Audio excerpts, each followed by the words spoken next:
You're watching Fantasy Now Plus.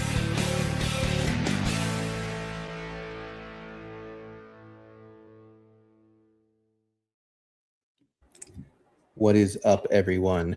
Welcome in to another best ball stream. It's been a while, been a few weeks, been kind of not necessarily the dead season, but not a lot of news happening, not a lot of changes happening, so not really a ton to talk about or do in the best ball landscape. Obviously, you could still draft, but wasn't much info to really draft on or take advantage of.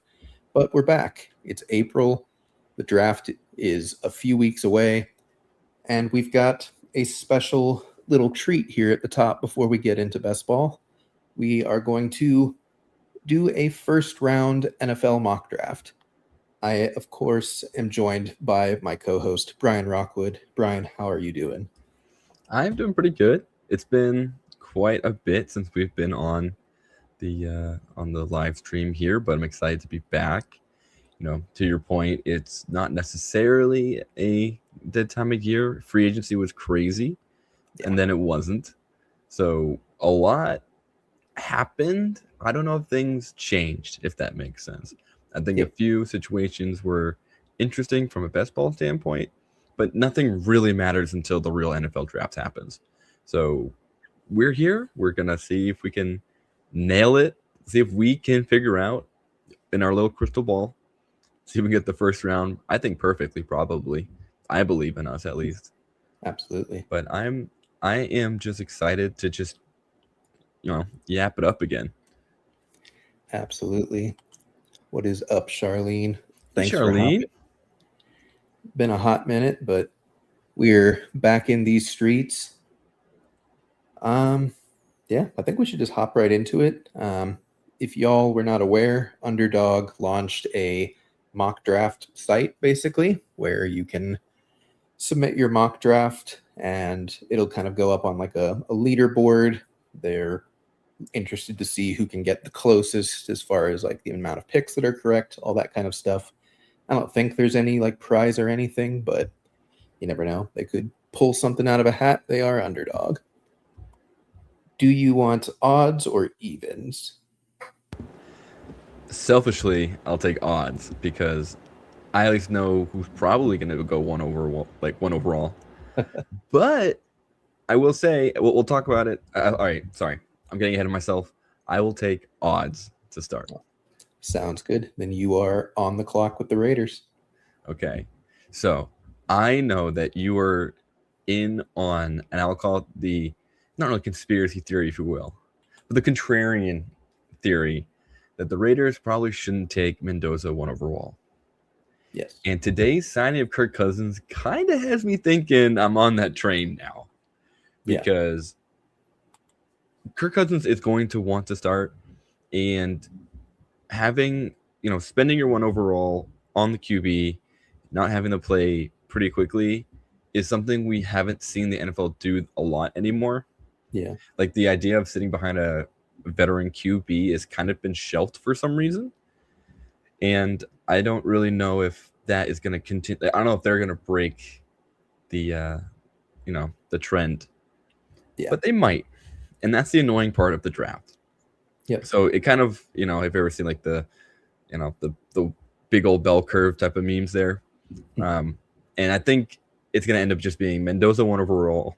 Like, just lock it in. He's going to sit behind Kirk and, learn because they're the same player. We kind of joke, like, they seem like the same personality. I just don't see them going any other direction, really. Yeah.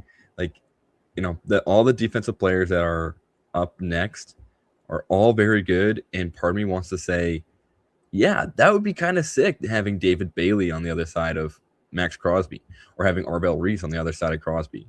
That seems like a pretty worthwhile investment to your defense while you can wait another year on your already kind of weird offense. But I don't know. I just, like everything I've just said, just going to kind of throw it away and just say Mendoza won, and we can move on. Sounds good. Yeah, I'm definitely in the camp of like, in a perfect world, I would not be taking Mendoza one, but you don't get the number one pick every year. Like, you can even try for it and still fail at that. So I understand why they're going to do it. I think it's probably going to end up being the smart move. Whether it actually pays off or not is fully up to him, but they at least have Clinton Kubiak. They at least have two offensive stalwarts around him in Genty and Bowers. They can add more in this draft. Hopefully they add some offensive line. But they did some good things in free agency. They may still trade Max Crosby later on for less of a haul than what they would have gotten from the Ravens, but could still get some late day one, early day two picks and continue to build around him. So totally agree there. I'm up with the New York Football Jets at 2. They need a quarterback, and it's a one quarterback draft in typical Jets fashion. So they're left high and dry. And at this point, they kind of just need to take the best available player, in my opinion. Like, their offensive line is pretty solid. You can always make the offensive line better, but like you have two bookend tackles for the next 5 to 10 years already in place. You've got a running back that you won't let go from jail. So there's no reason to take Jeremiah Love at 2, though that would be a very Jets move. So I think I'm just going to kind of stick to consensus so far. Go Arvell Reese.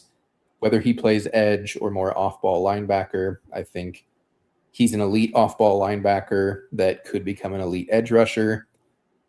People are going to naturally comp him to Micah Parsons. I think Parsons was a much better edge rusher to start, but Reese is a much better linebacker to start. And it's more of just, you hope he develops, but at the very least, he's like a pretty bona fide stud as an off-ball linebacker. And like, the theme of this 2026 class, both in fantasy and not in fantasy, is that the premium positions just don't exist. There's one good running back. There's, we hope, 3 good to great wide receivers. There's one, we hope, good quarterback, and everything else is just kind of up in the air. Like, the tackle class is weak. The edge class is pretty top heavy. So everything is just kind of, some of your best players at the top of the draft are a running back, a safety, and a couple of off-ball linebackers that are kind of weird hybrid players that could have some people freaked out. So we'll go Arvell Reese, but definitely a weird class and a weird draft at this point. And it just doesn't get easier, because now at the 3 spot, the Cardinals have a ton to fix. Yep. And it's very tempting to just have them pick Jeremiah Love here. I know they don't necessarily need running back, but you need to start building this offense again somewhere. Trey Benson, I don't know if he's ever going to get there. I know he's still kind of young, but this is going to be year 3 now, and he's played like 3 games. That's a huge bummer. Maybe it's the Kyron Williams thing where we had to have patience, and maybe eventually he'll come through. James Conner is still on the roster. He's just, I don't know. So running backs is a weird mess with the Cardinals. And outside of that, the defense still feels a little weak. I could be wrong. I feel like they had a couple of big name guys, but they just never played at the same time. Yeah. Because I know you have Will Johnson's the corner, and then there was the tackle who played like 4 games. Yeah, Walter Nolan. Yeah, Walter Nolan. Yeah. So They here, were wildly hurt. yeah. So for here again, I think it's just best available, and then to you, at you, the listener, you as a Cardinals fan, best available is kind of up for interpretation, right? Like you're hovering Francis Malga, sure. Like if O-line, like I think O-line is also just a better thing to develop on a team that needs everything. O-line is a safe spot to start. To me, it kind of just goes there. David Bailey is very good, but I think that offense needs a lot of work, and it's very young, so might as well start rebuilding at the trenches. I think we kind of go here. I think you go OT. Sounds good. Yeah, Francis Maui Noah, top tackle available.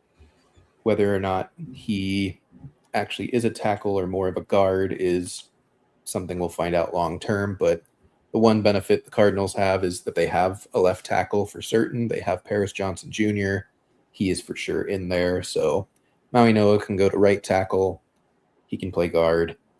I think that's a perfectly logical pick. Probably what I would do as a pseudo Cardinals GM. I like David Bailey, but the Cardinals defense is very much like pass rush by 1,000 pricks, pretty much. They have like 8 different guys that are average to above average, and they just play them all in rotation outside of Josh Sweat, who requested a trade. We'll see if he ever actually gets traded. I kind of doubt it, but we'll see. I'm back on the clock with the Titans. I know the popular pick here is Jeremiah Love. That is not what I would do if I were the Titans. I know that you need to build around Cam Ward, but the skill position class of 2027 is so much wildly better than in 2026. This team is not ready to compete. This team is not ready to even attempt to start winning a lot of games. Obviously, you can't fully build like that in real life as much as we would like. GMs do have to produce, but I think the Titans are in a position where they should still be trying to get the best players available, still trying to improve their team as much as they can. And I'm going to go a bit off of consensus here. David Bailey is ranked 3, but I personally think Ruben Bain is a better edge. I think he fits the scheme of Robert Saleh better. And to be honest, he's just kind of one of those players where, like, yes, the measurables are scary, but I just don't care. He's just too good on tape. He has produced so well. I'm going to take Ruben Bain here at 4. Yeah, I feel like there's a lot of players in this draft that you kind of have to battle between what was on tape versus what they measured at. Yep. And, obviously a lot of, Ruben Bain is kind of one of the main guys. I know even at the pro day, some people were dogging him for the way he was hitting bags. Come on. Unfortunately, Braylon Allen said this, but it's still a good quote. He was talking about, why does it matter how I run in underwear? Yeah. Like, my tape of me in full pads against other people in full pads should speak for itself. Yep. Whatever. Braylon Allen's fine, but it doesn't matter. He's still right. The whole concept is correct. Yep. And nothing is more sure than that, watching all the wide receivers who run 4.2 or under, or I mean, not under, but 4.3 and under, just flame out because they're too fast, and that's all they do. They just run fast in a straight line. Yep. The New York Football Giants are up next, and what in the world do we do here? Because there's really no need to take Love, and that's going to be the name we're going to keep saying for the next 3 or 4 picks, because it's just at the top of our mind as fantasy players. It's at the top of our mind because he is just the best skill position player on the board.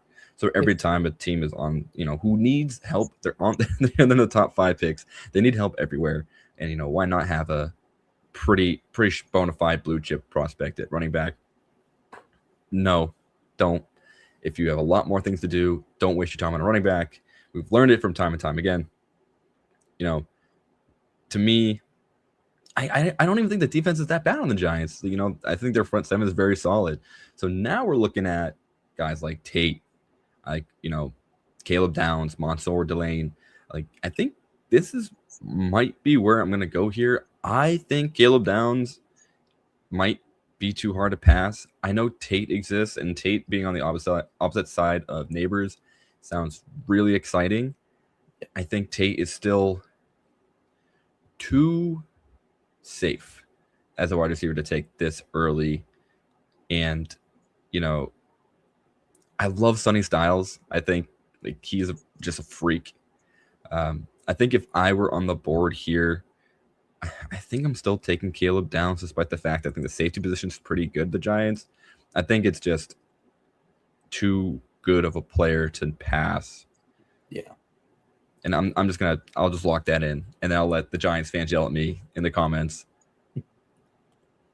I mean, I see it relatively fair, like regularly in mocks for sure. Like, I think he is that level of safety. You know, he's great in coverage. He can come down in the box.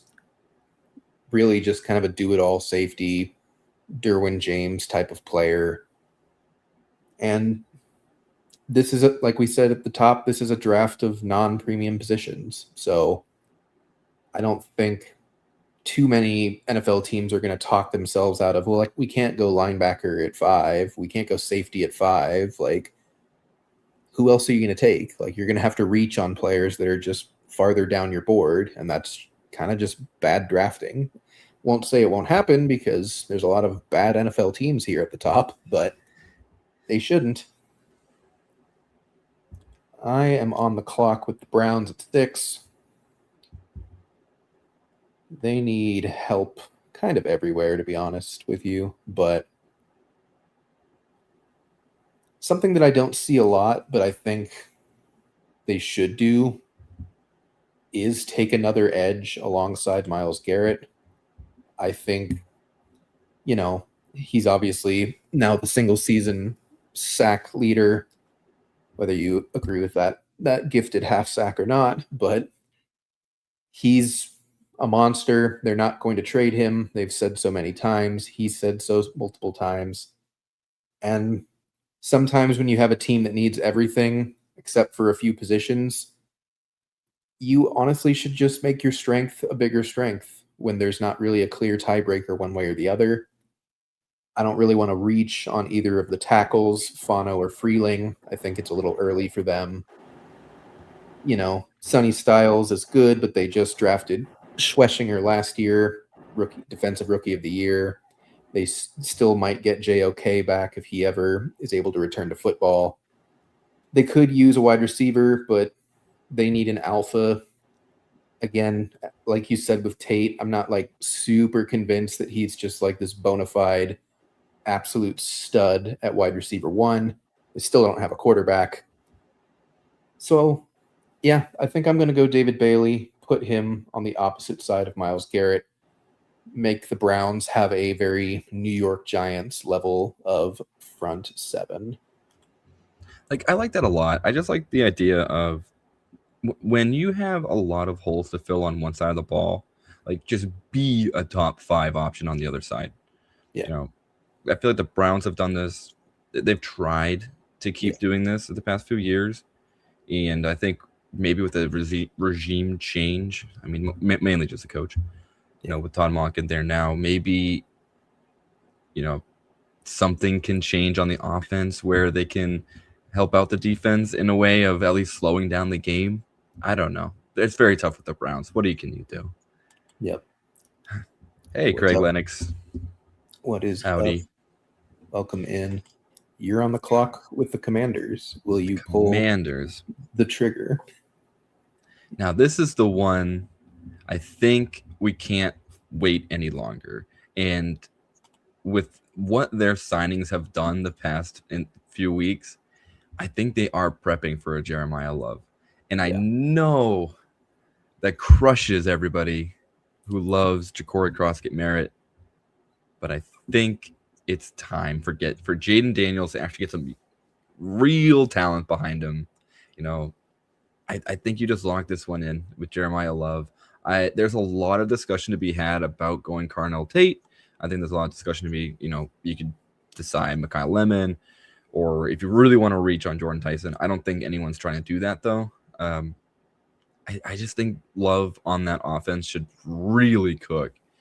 And I think both selfishly for fantasy, it would be awesome. Very excited about that. Yeah. And then for real football, should help out, you know, Daniels a ton. Yep. Who's their new OC again? It's an old QB, right? Blau. I think it's David Blau. David Blau. Pick one of your 13 QB3s that are now OCs. Which one of them are good? We'll find out. Does Deshaun Manning even get to that level? That's mean. That's mean to say. I'm sorry. Didn't he though? Isn't he an OC somewhere? No, he is. I just didn't know if he ever reached QB3 on a depth chart. Oh, I mean, I'm sure the Packers did had at one some point. pretty disgusting QB2s. He might have been a QB2 for them. They were mostly just like, if Rodgers is hurt, our season is over anyways. I'm on the clock with the Saints. Sonny Styles is very interesting at this point, falling a little bit, but I'm still not like the biggest believer in Carnell Tate, but I will say that I'm leaning Tate simply because Chris Olave does have the concussion history. He obviously stayed healthy last season. He looked great with Tyler Shuck. They look like they're going to operate with Shuck as their franchise quarterback for the next several years while he's under his rookie contract, at least, unless he like majorly regresses. But they need to get him another weapon or two. Juwan Johnson is a perfectly fine tight end, but as a second option, not great. They added Travis Achan, and I think it's time. I think it's time for Carnell Tate. Get them a nice outside wide receiver. Let Chris Olave operate a bit more as a move around wide receiver that you can put in the slot, you can put outside, you can put anywhere in the formation. And we'll let Tate be that X. We don't have to play Mason Tipton anymore. We can let Devon Vele get some random wide receiver 3 looks, or you can draft someone in the later rounds as well. Yeah, I wouldn't be surprised if they double up on wide receiver in this draft just to get the depth. I don't know if Bub Means is ever going to get there. Jalen Polk is still on the roster, I think. He's still at least contracted. Yeah. So we'll see. I do think that is a very smart play from the Saints. I think with Kellen Moore's offense, that's like a pretty exciting thing to grab another OSU wide receiver for them. Yeah. The Chiefs, this one might be I'm torn because at this point Sonny Styles should go. Yeah. I think just in general, the Chiefs are gonna try. I mean, this is the first time they've had a top 10 pick in years. So it's about time they just pick another just pure athletic freak than Sonny Styles. I know, on our little needs chart, corner is above like linebacker, and they did just give away Trent McDuffie. But for my money, I think just picking Sonny Styles here is just too good of a value. He fell 4 spots to his, from his overall rank 5, and we're just taking our best ball lessons into GMing and saying, hey, if someone's falling, there's at one point it's gonna be very good value. So Sonny Styles, you are now a Kansas City Chief. Plus, I mean, we saw the freak athleticism. We saw what Styles can do. If he's anywhere close to what Fred Warner is, and that's the level prospect that people are comping him to, like, the Chiefs only care about winning Super Bowls. And to win Super Bowls, you in the AFC, you have to face every single season. You have to face Lamar Jackson. You have to face Josh Allen. You have to face Joe Burrow. Like getting the quarterback of your defense in Sonny Styles that can physically match all of these players and is also great at his position. Like, that's not a bad move at all, especially as you said, his value is probably higher than that, but he just fell in this particular draft based on what other teams needed, what we wanted them to do. So I love that for them. I think that's a great pick. I'm on the clock with the Cincinnati Bengals. Should I take a third wide receiver? They could really use another pass catcher for Joe Burrow. I think you should pick some offensive player for them. They need it for sure. Yep. They do need offensive line. That is in consideration here. Spencer Fano, I like a lot more than Monroe Freeling. But their defense is just so hapless. And, they lost Trey Hendrickson now. It somehow has gotten worse. I don't get it. I think someone pointed out that the Bengals have not tried to get defensive players every year. Yeah. I think, unfortunately, the magic of football and just the torture of GMing is that you have to keep trying. Like, you just have to keep trying to find those players. And I think if you're the Bengals GM again, I think you just pick all 7 rounds are defensive players. Just do anything to once again try to keep up with that. The AFC North is a weird division, but like you need to beat Lamar Jackson. So if you can't do that, that's gonna be tough. I think you just keep going. Yeah, you see their needs. Just the entire defensive position group, nothing but defense. Makes you think. But still think offensive tackle's a need. But I am going to go Mansour Delane here, top corner on the board. They like DJ Turner. I think he's good, but they definitely need another corner, if not multiple. You get, like we said, playing in the AFC North, you need players that can cover. And if you want to compete with the Chiefs and the Bills of the world, you need lockdown corners. You need defense that can actually stop the offense for once. So we'll go Delane here, get them some help.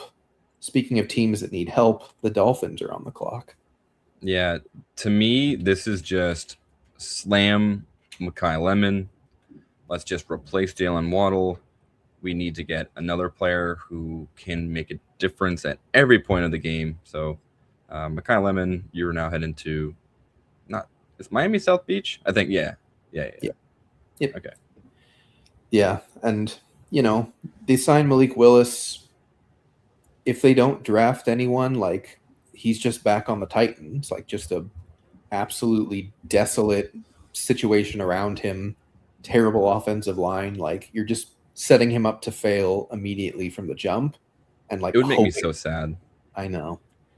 Like, you're basically hoping that he's actually good now. And like, I know they didn't pay that much money. There's not that much guaranteed stuff in that contract, but it's still very much like that's not doing him any favors or your franchise, really. So, like that pick, he can play all over the field. He can be in the slot. He will be far and away the wide receiver 1 for that team, and that would be very good for fantasy for us as well. Cowboys on the clock at 12. They have 2 picks in the first round from the Micah Parsons trade.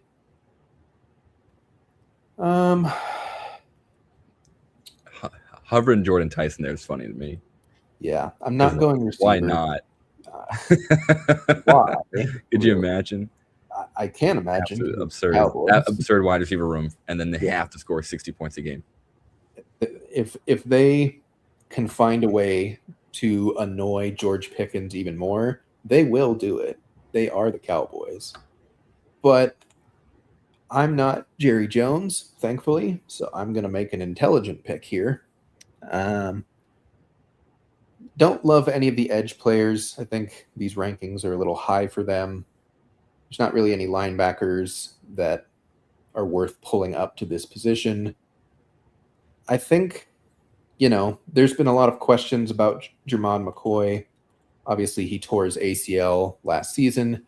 Their first-round corner last year was also coming in off of a torn ACL. So this would be 2 in a row, but McCoy kind of put some of the fears of how ready he is to rest.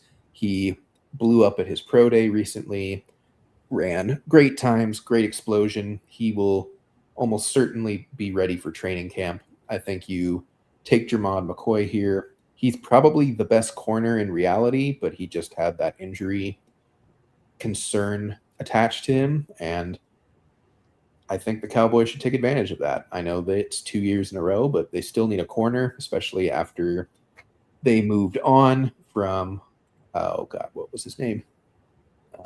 Diggs. Yeah. Trevion Diggs. Like, they definitely still need a third corner. McCoy can come in and be that for them. So we're going to take that there, and you're on the clock with the Rams via the Falcons. Yeah. Man, what a trade for the Falcons, huh? Yeah. Especially because of what happened with Pierce now. Gosh. So this is an interesting spot too, because a lot of folks early in the mock drafting process started thinking, all right, maybe this is like Ty Simpson. Yeah.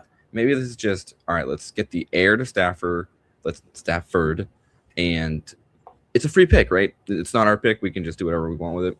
Yep.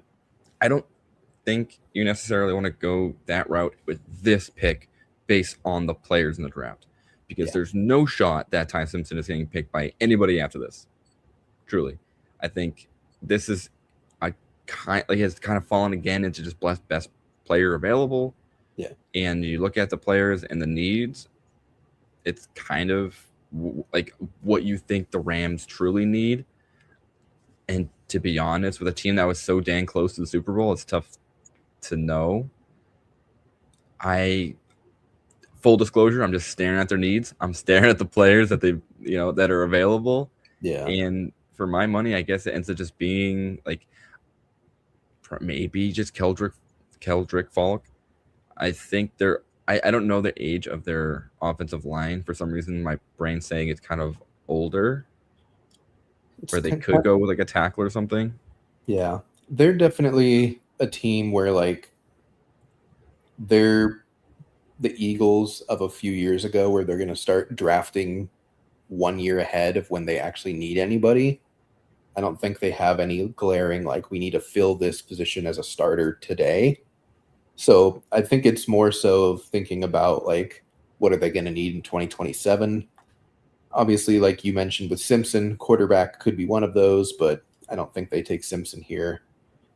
Wide receiver, it's unfun for fantasy, but like Devontae Adams is 33. They were floating the idea of trading him in the offseason. Puka is being a clown. They don't have anyone else besides Puka, really. Like, if Adams stops being Adams, like, they're in trouble at the wide receiver 2 position. And Tyson is only falling because he has a few medical red flags, but a lot of people consider him the wide receiver 1. So that would be my lean, but I don't think, like, offensive line or edge is a bad pick either. I think it's kind of and that's what makes this so hard. Yeah. Like, these are like all of the these top 5 players that are available, I think, exception of Dylan Tiedemann, like, if I'm pronouncing it right. Like, I don't think any of these are wrong. Yeah. Specifically, I think for now I will lean towards your thought here. Let's just go Jordan Tyson. Let's just make it really scary and more, greatest show on turf. Yeah. Because I think there's a world where he is as good as we think he is. Yep. Yeah, I think that's a good pick. I think Spencer Fano would have been a viable pick. I think an edge. My thing with edge is, like, their entire defensive line is young. So, like, it'd kind of be like a rotational edge. And, like, do you really want a rotational edge at pick 13? Like, I don't think they need that. I don't think you can have too many edges either. So it's truly just like they're spoiled with riches, like the Eagles were in years past. Just like, they don't need anyone. They can just take whoever the heck they want. So I'm up with the Ravens. They had the weirdest, most bizarre year imaginable last season. They finally moved on from their head coach, bring in Jesse Minter. Lamar is still here. They still really only have one wide receiver, but Jordan Tyson just went off the board, so we're not really looking there. They could definitely use interior offensive line. They're not desperate need on the defensive line, but again, they're certainly in the market for some rotational players, especially getting to the quarterback. I think I'm going to go Spencer Fano here. He tested extremely well at the combine. He can play tackle. He played right tackle in college, but he's got the flexibility to move inside to guard. They've even tested him at center, I believe, at the combine for a few snaps, more or less. So he's got a lot of flexibility, just kind of going the idea of best 5 offensive linemen on the field for them. You always want to protect Lamar, especially as he is 30. Like, that, the mobility is probably certainly not gone, but he didn't look the same last year, and there's no guarantee that he's just back to being Lamar this year. And if he's starting to regress as a rusher, like you want to be able to protect him a little better because most of his protection right now is just the fact that he's Lamar and it's hard to sack him. Yeah, losing Linderbaum was rough. Yeah. And I think reshoring up that line is just like the smartest, just boringest move you can make. But the team kind of needs boring, and I think it's for a team that kind of desperately needs like offensive help, might as well just take it, like, give it to the offensive line, bolster that, help either Derrick Henry or who else is behind him. No longer Keaton Mitchell, so that's a bummer. But just Justice Hill. Yeah. All right, Tampa Bay. This is defense. This is another team that just needs like 6 rounds of defensive players. Yep. Safety doesn't seem quite right. He tested super well, and that's kind of the only reason why I know this name of Dylan Thieneman. I'm gonna say it different every time, just to really mess up you on the listeners.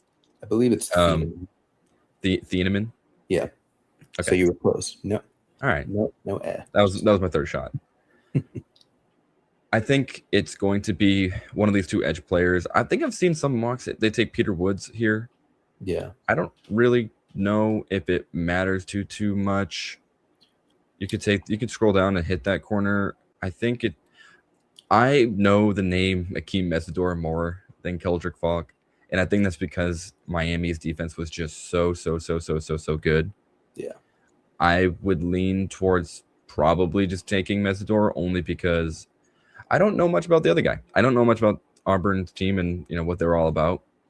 So I don't know. Do you have like a 5-second pitch on him or no? No, I think Falk he's very like raw from a pass rush standpoint. He's kind of similar to like Mykel Williams, who went to the Niners last year in the first round, of like good at stopping the run. Pass rush is kind of a full projection at this point. Mesidor, the thing with him is that he's 25 already, probably going to be 20. Probably going to be 26 by the time training camp hits, if I remember correctly. But that's crazy, man. Yeah. Portal's done some wacky things to these players. Well, okay, all right. Well, I mean, Mesidor though is the better pass rusher. He's the better defensive player, and like you could argue that the Bucs are kind of in a win now mode. Like even though they're picking in the top half of the draft, like the NFC South is just permanently winnable at all times. Yeah. And they have Baker and they have Bowles, so I think Mesidor makes sense. Like my thought is this team has always been so good at stopping the run, but so bad at the pass that like if there's anything that says I can pass rush, I think you lean this way. So I'll go ahead and click Mesidor here. And I'll get goofed on in the comments as well for not knowing my defensive players at this point. It's all good. Funny thing about Mesidor is that he used to be a defensive tackle, and he dropped like 50 pounds over 2 or 3 years. So that's why he's such an old prospect, is he basically didn't play as he was transitioning from a defensive tackle to an edge rusher. And then when he finally was ready at Miami, he exploded. So absolutely insane. All right. Yep. Sign me up. Sounds good. Jets are up back on the clock at 16 via the Colts and the Sauce Gardner trade. I had them take Arvell Reese at 2. Yes, yep. Arvell Reese at 2. They still need basically everything. I'm going to take Dylan Thieneman here. He is a very good safety in his own right. He's not Caleb Downs, but he is pretty up there as far as safety projections go. Very good athlete, very good production. And, the Jets, in needing basically everything, don't really have the ability to be picky. They should just be taking more or less best player available. I'm lower on some of the guys hit the top of the board here as far as how Underdog ranks them. So Thieneman was my best player available to me. I think that's kind of an easy pick for the Jets. They're obviously loading up for the 2027 class as far as quarterback and some of the more premium positions are concerned, and they already have Reese, so they have a premium position, but I think Thieneman really helps bring that defense together. You're up with the Lions at 17 here, lowest we've seen them in a while. I will do the boring thing. We will just build out the trenches. I think taking Monroe Freeling here just seems like a simple answer. Yep. They did just lose a tackle, right? I forget who the other tackle was. Not Ragnow. Oh no, they lost their center. They lost Ragnow. He tried to come back. The league said he failed, and then they lost someone else this season. Yeah. He retired. Either way, yeah, they need line. They need a line. Yep. Next question. Let's go to the Vikings. Absolutely. Vikings at 18. At least for now, they have quarterback solved with Kyler Murray. They were probably really hoping that Thieneman got here. He did not. Wide receiver is interesting. Speaking of in the realm of clowns, Jordan Addison is definitely in that range as well. They did pick up his fifth-year option, so they're not entirely sick of him, but he's very talented. It's entirely a question of, can he stay out of trouble? Stop being a knucklehead. Yeah. It's a simple answer. It's a simple solution. Stop driving. Like, hire a chauffeur. Just hire a chauffeur. You make so much money. Just stop driving. I think the Vikings are kind of one of those teams where they just kind of need trenches, and you can never have too many offensive linemen or defensive linemen, really. I think I'm going to go, oh boy, I don't think I can say his first name, but Iani here, interior offensive line. They continuously need to protect whoever's back there at quarterback. Olavia Vega. Okay. That's my guess. Final answer. We'll go with it. It sounds good to me. I think Olavia Vega Ioane, and we'll move along. Yeah. Yeah, and the Vikings O-line was decimated last year. That I do remember. Yep. So any sort of, back up there, just getting depth, never hurts. Panthers, more offense, more tackle need, but a lot of defensive need for a team that somehow almost beat the Rams that I was very high on. Yeah. So this is, again, kind of a dealer's choice to me. What you think, it's so tough when you don't watch the Panthers that much. You're like, I think they're all bad. The whole team's just bad, and yet they just found a way to win a division. So I will, again, default to just my heart of hearts, boring. I think we just go tackle here. Do they need defensive players? Sure, but just grabbing an offensive lineman to help protect your 5-foot QB, I think is fine. And if I'd make a suggestion, it would be Lomu over Proctor, simply because Lomu is a left tackle. I believe Ickey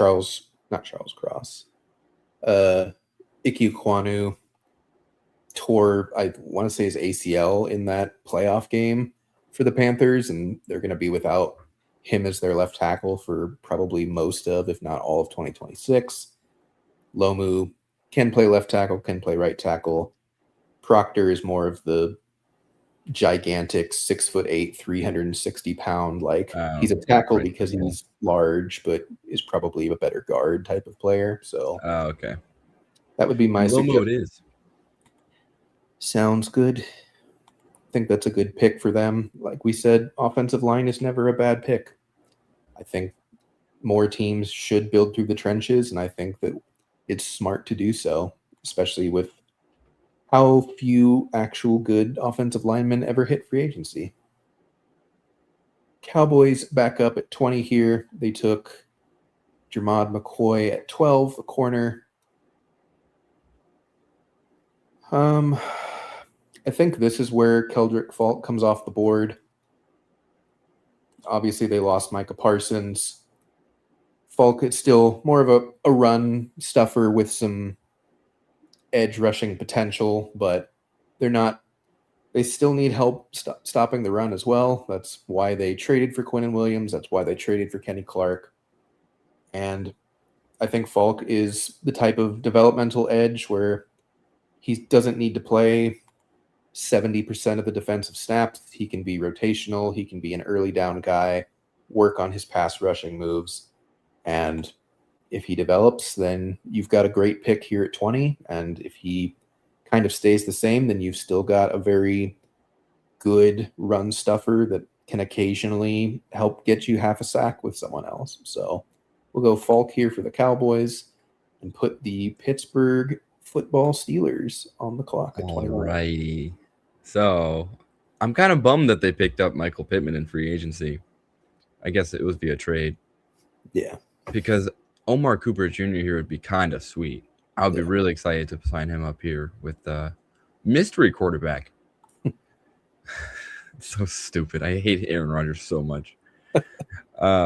Interior lineman, safety, corner, and D-line are what they're looking for here. And I'm either picking the safety or the D lineman here, Peter Woods or Emmanuel McNeil-Warren. Mm-hmm. I think it's probably safe also to put in the other two Clemson players. I didn't realize Clemson's defense was this elite. That's the best part. They're not. They just got elite prospects. Yeah, I will go ahead and I'm just going to pick the safety. I think they were so old last year. If I remember correctly, the Steelers just defensive backs were so just like the who's who of players you knew 5 years ago. Yep. And it is now past them. I think it's time that they kind of get a little younger in that position. Yep. I think they've still got Jalen Ramsey floating around back there. Like they obviously traded away Minka. So yeah, they need someone there.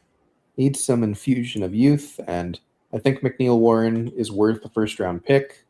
Like we said, folks, there's not a lot of great premium position players in this draft. Like there's a lot of good, the positions that quote unquote don't matter in the draft circles in this draft. There's a lot of good linebackers. There's a lot of good safeties.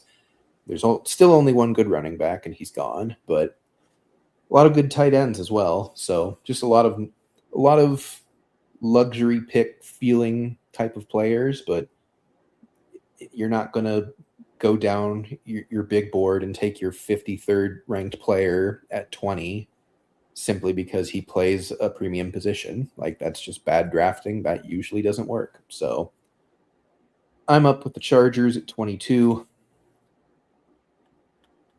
How fun would that be? Can you Sadiq on the Chargers? Not fun for Rhonda Gadsden, but no, it would not be. I've seen him mock there before. I don't think I'm going to go that direction. I think I'm going to go Caden Proctor here. We know their tackles positions are set. They tried having a very large guard last year in Mekhi Becton. Didn't work, but I think that was more Becton didn't work than the actual position. Proctor is just a very large human, very athletic.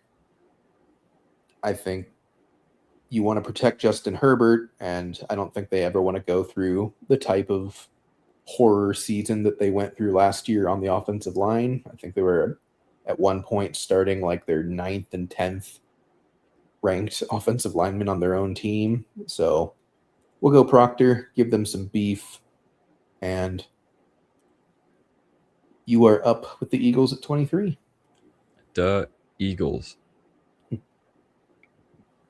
I don't know if Sadiq would really work here. It's an interesting ad because I don't know. I don't nothing about what this new offense is going to look like. Yeah. I think Goddard's still discussing his contract. So he signed for 1 year, if I remember correctly. Okay. But they like him. They like Katera. Yeah. So maybe it might be a funsies pick if they pick Sadiq and the real thing. But I do think we're looking at some of the more boring positions when it comes to fantasy. You're thinking Omar Cooper Jr.? You're thinking Could be. AJ Brown's gone? I think if he's gone, he's a Patriot very specifically.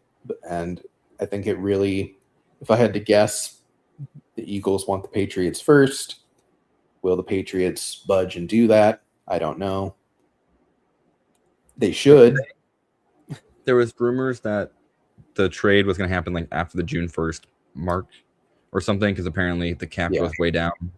Yeah. So we'll see. So that might be like a 2027 first in the future. So if the Eagles were going to go that route, I guess now would be the time to pick up an elite wide receiver. This would be the like most obvious indicator that AJ Brown's gone. Yeah. Like if they picked Omar Cooper Jr., maybe they pick up Casey Concepcion. I don't think they should do that. I don't think 2 Devonta Smiths is really good for your wide receiver room. Yeah. But I think that's like, I mean, generally that's a pretty good play. Or they can just pick Denzel Boston because he is just more of a 50-50 type of guy that you're going to play on the outside, do what AJ Brown did. I don't think that would be the case. So I know the Eagles are in a weird spot here because you kind of want them to end up picking like some linemen because they're pretty old now, like Lane Johnson's, getting up there. But then you look at the old linemen that are there, and none of them are really exciting. You have just Blake Miller from Clemson if you're looking at the best available. I know Max Ironanker is someone's very exciting, but he's quite far down the list. That'd be kind of a big reach. I'm just yapping because what do you do?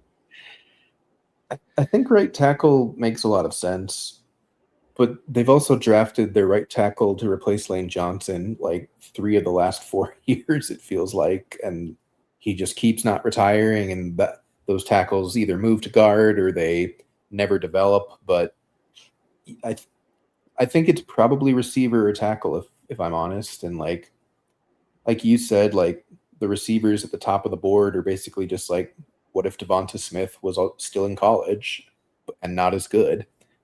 And like, I could see it. Like you said, I don't know if they would flash that big of an indicator, though. I guess like smart money would say they wouldn't do that.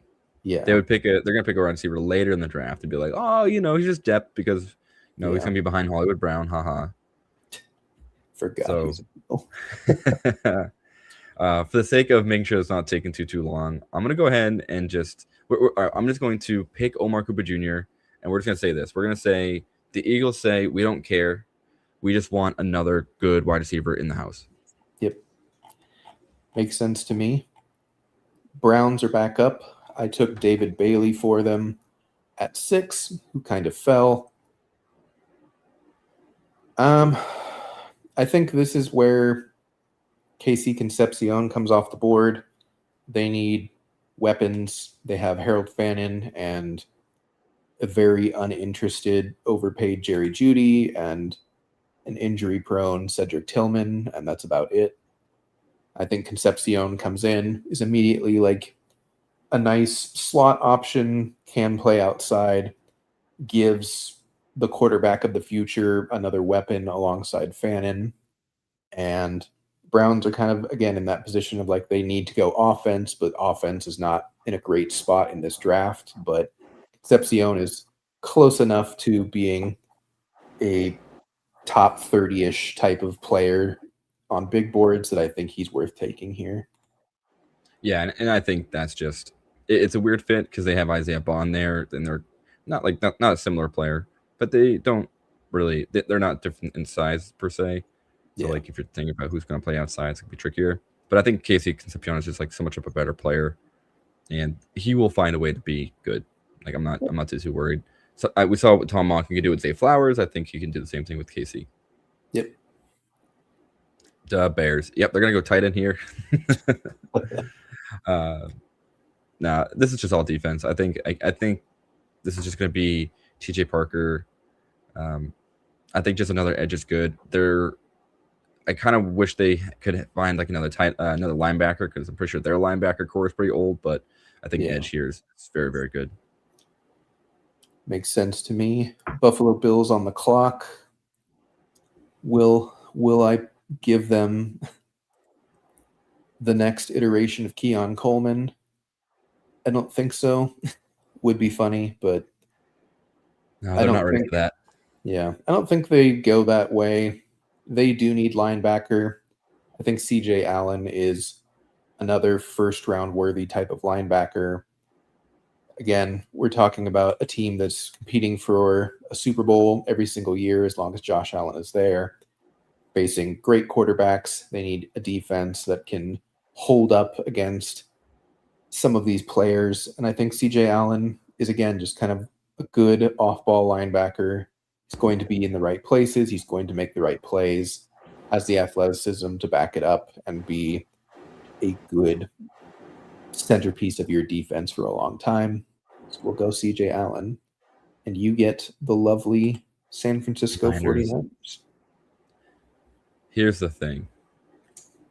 I think with the Kittle injury and Jacob Tongas being a different type of player, I think they might look Sadiq's way.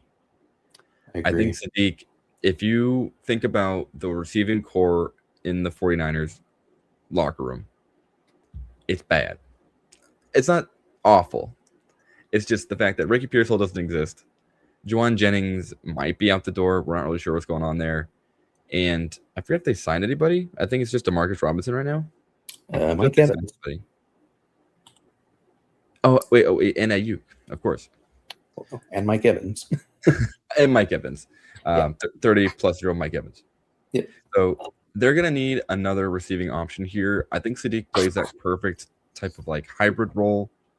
And I think they could do some really fun stuff. I don't think they're going to pick Denzel Boston, though it would be the perfect kind of Mike Evans protege, if you will, because they're going to play kind of a similar type of role. I think Sadiq is too athletic. I think he's too game breaking. I know he's raw. I know he's kind of only had a year production, and even at that 1 year, it's been meh. But I think kind of the physical traits are there. I'm going to send him to San Francisco, try to survive the electrical substation. And see some cool stuff from fantasy.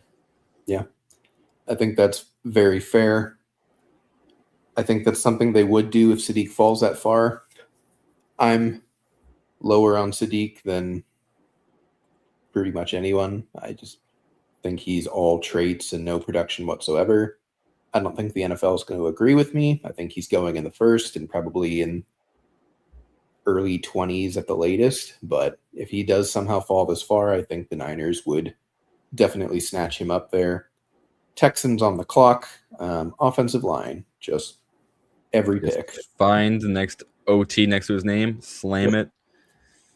Yep, and I do think Blake Miller is the best offensive tackle available, has left and right flexibility, has been kind of in draft circles for a while now and kept not declaring, and now he's just run out of eligibility, but it's worked out for him. He's a fringe first-round pick, and I think he really solidifies the Texans, gives them another chance to just put the best 5 offensive linemen on the field. And we saw what CJ Stroud looks like when he's under pressure, and it's not good. So Texans need to do what they can to make sure that that never happens again, because if Stroud struggles this season, his confidence will most likely just be shot for good, and the team's confidence in him will probably be shot for good, and then all of that wheeling and dealing to move up to get him and Will Anderson was kind of for nothing. So, well, I mean, at least Will Anderson is a absolute force.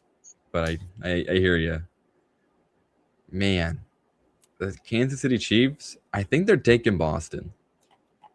I think with the way this is now shaped out, because they took Sonny Styles early. Yep. And now looking at that wide receiver room, they need a real guy. Yeah. And when you look at the class that's around these players, right? So like if you look at all the wide receivers, the main 4 are gone that we like. So then Boston is kind of like de facto the best player here. You can make some decisions, or you kind of make some cases to keep waiting, and it doesn't really matter. Like, I know we both like Chris Bell a ton. Yeah.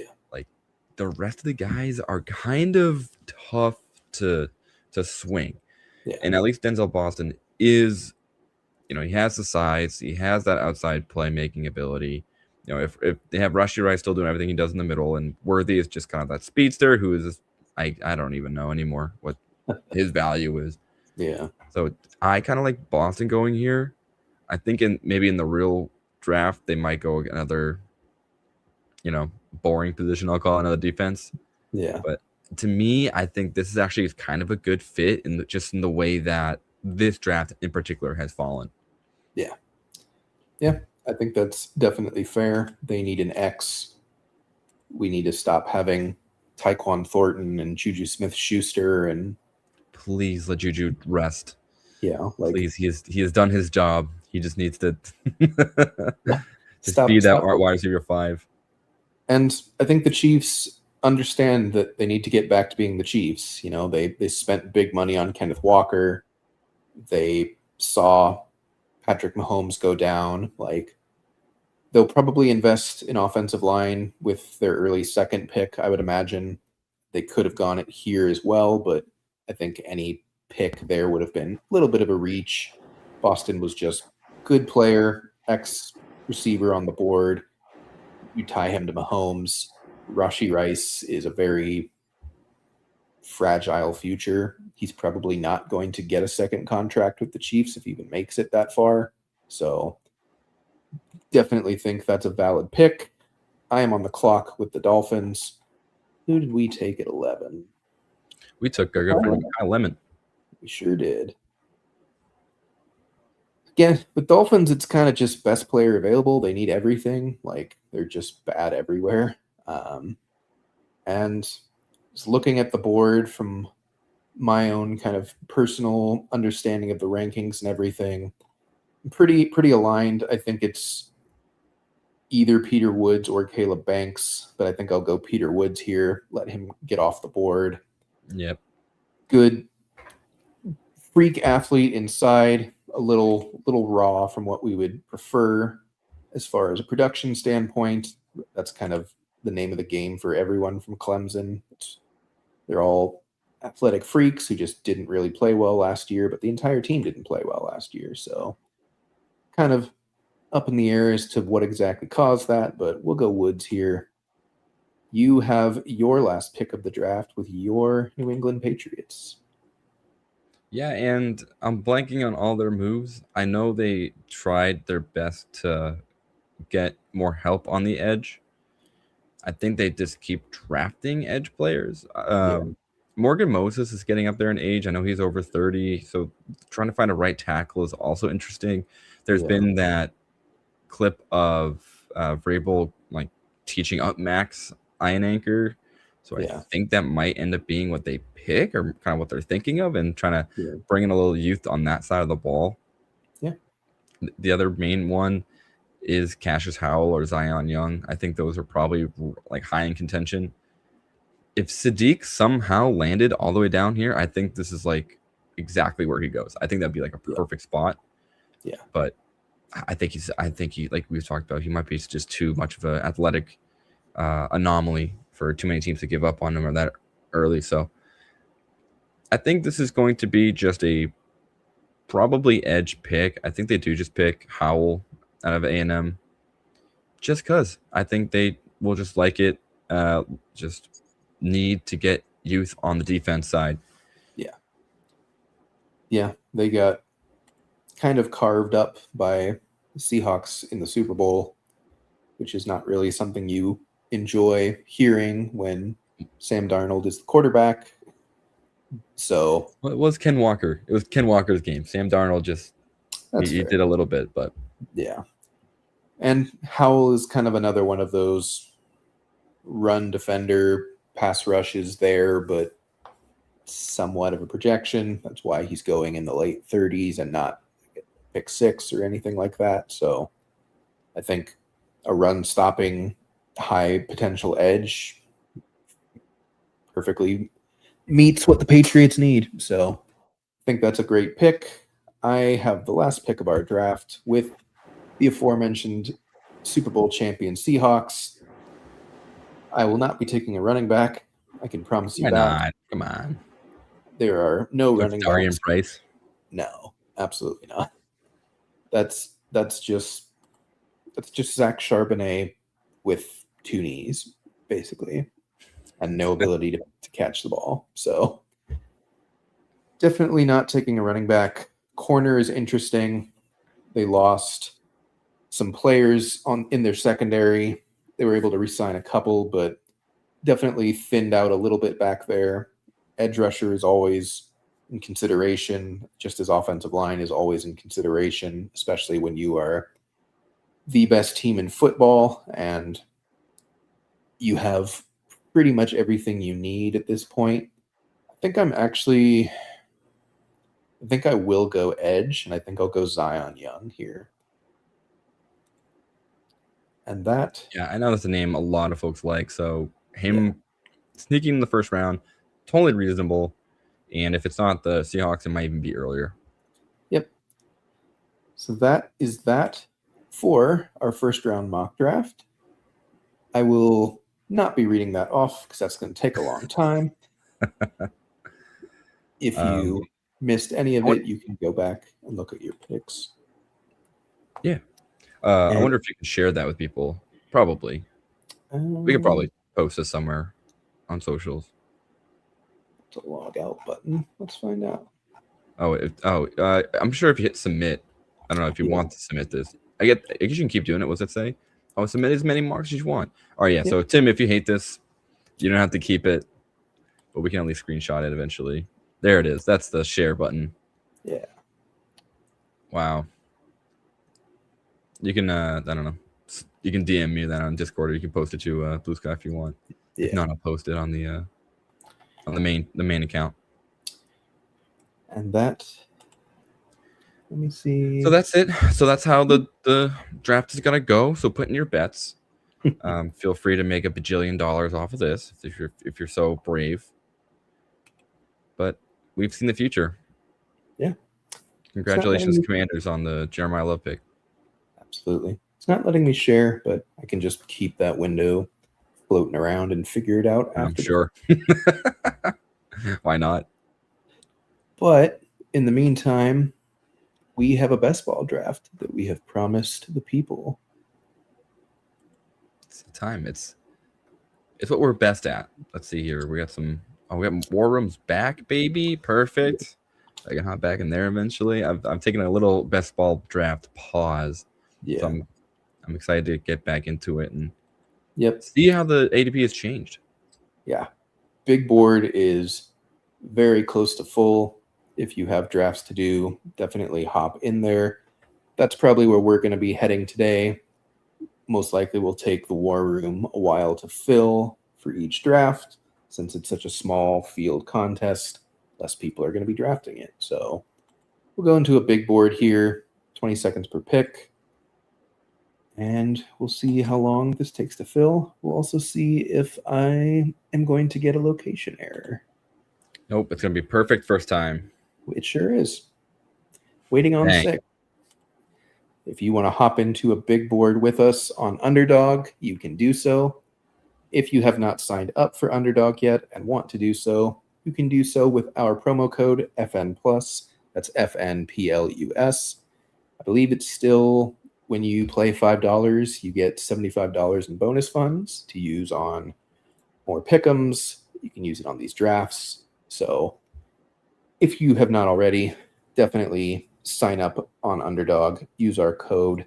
We would greatly appreciate it. And we want to see you in these streets. It's fun to draft. It's fun to see how ADP changes over time. And you have a shot to win a lot of money if you do everything exactly correct. And, you know, there's not a lot of chances in your life to be able to make 18 to 20 decisions and have it lead to $200,000. So definitely worth taking at least 1 or 2 shots on if you haven't.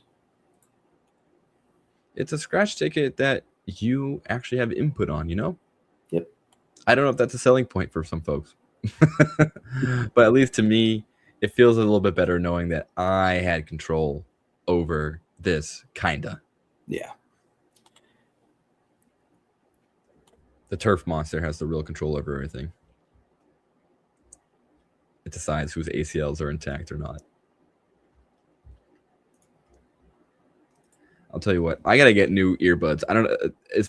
I'm sure everyone's been staring at me playing with my ears for an hour now, but All good. it is, it's all about finding the things that work, and that's why we're here in the off season. We're just working on things. Yep. What can you do? It's just like the pros. No days off. We probably need a training camp though. Probably got to ramp up. Training camp would be big. Warm up. Training camp actually was just last year's early season streams / pods. Yeah, that was our training camp. Going back, I should go back and listen to me and Sean's first episode, and then our first episode. Yeah, it'll be night and day for sure. Absolutely. Still waiting on 4 people here, folks. If you want to hop in, you definitely can. Just in the $10 big board, 20-second clock. We will draft when 12 people are in the room. Went a little long, very long, on NFL mock draft, but wanted to show off that new feature by Underdog. Wanted to have a chance to kind of talk through the NFL draft as it approaches, but this will probably be our only best ball draft for this stream, just to have a nice, somewhat shorter stream, a nice short 2-hour stream. Nothing too crazy over here. Truly, just what people expect now with our faces on the screen. Yep. I can kind of start prepping you on some ADP stuff while we wait, I guess. What after the free agency? I imagine names like Ken Walker are shooting up boards, and then Travis Etienne. Did it really say Etienne? Yeah, it's Etienne. Like, I think there's an I, like Etienne, kind of. That's how I'm thinking. I thought it was more like French, like that, like Etienne, like Etienne. It sounds like you're saying Etienne with a lisp almost, right? But yeah, I think it's just, I'm gonna say Etienne, most likely. Whatever. It's close, but yeah. The landscape so far, Jefferson is back firmly into the first round with Kyler at quarterback. Right. Puka's been flipped by Chase because of him being Puka. Yep.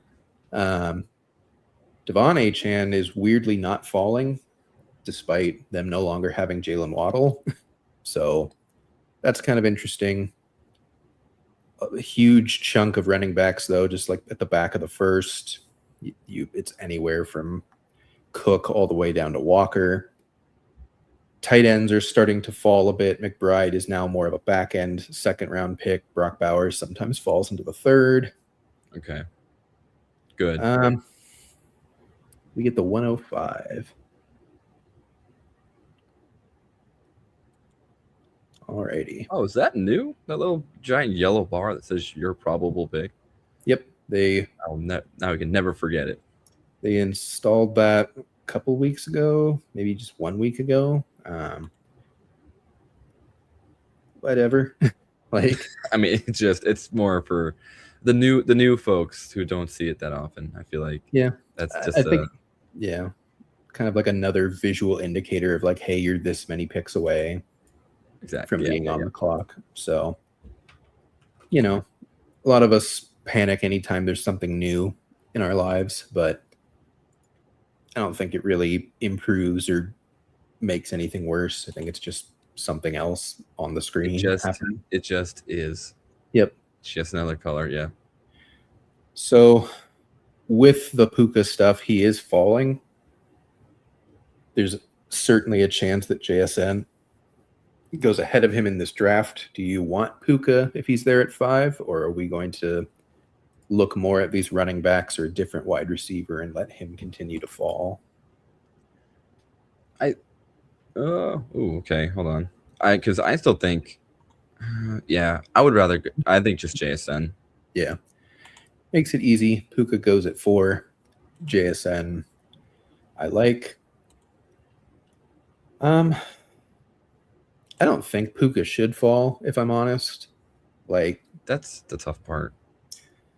like, yeah, the whatever legal stuff happens from the biting is probably the more concerning part than him having clownish beliefs and comments about his beliefs and whatnot, but that's not necessarily something new for NFL players. So I'm not really that worried. Like, I think people are overreacting to the idea that he's been in rehab for a long time now and is continuing to go to rehab. Like, whatever. I mean, like, good on him if he's actually getting rehab. Whether that's real rehab or celebrity rehab, I don't know. I'm not going to make a judgment call one way or another on that. But when he's on the field, he's probably the best wide receiver in football, I would still say. Like, Chase is certainly just as good, but Puka just always wins. Yeah. It's a lot like the Tyreek Hill dilemma. Yeah. For those who, felt like this way. Because there's just so many times where you don't really want to root for that. Like, if something comes out more about Puka, then you're like, oh, man, I don't want to. I don't know. It's very tough. Like, sometimes you can have problems separating your fantasy brain from your, good person brain. Yep. But until I don't know, we'll see. We'll see how Puka does with rehab. I'm hoping I hope for the best. Truly. Yep. I hope he gets the help that he needs, and he continues to be a fantasy football player, but just a little bit like better head on his shoulders. Yep. And if you're someone who doesn't draft knuckleheads, like, totally acceptable stance to take. Like, it's your money in this situation, or your own personal fantasy drafts. Once we get to redraft season, like, you are free to navigate that situation however you would like. I don't think there's a right or wrong answer. Running back has been wiped out, so we're pretty much not going that way. Oh, yeah, it's like, so goodbye. So hello, a 0 RB. Yep. And at this rate, I would happily accept this. McBride saying end of the second round, that's pretty much right where we're at. Yeah. Like, I'm happy with this. I think, I was going to say Nico. Where'd Nico go? Oh, he's still there. Yeah. Do you want London, McBride? McBride kind of falling, not really. I would probably just take London. Okay. Because here's the thing.